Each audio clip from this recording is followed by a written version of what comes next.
నాలో చేరినది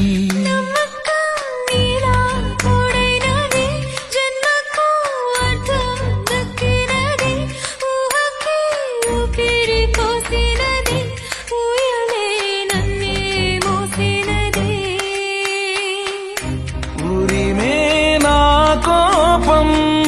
వెన్నెలైంది నీ కోసం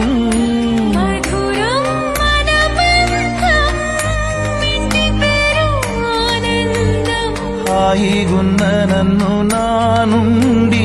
మాయ చేసి నువ్వేలాగావే కలలే నిజమవుతూ కథగా మొదలయ్యే పయనం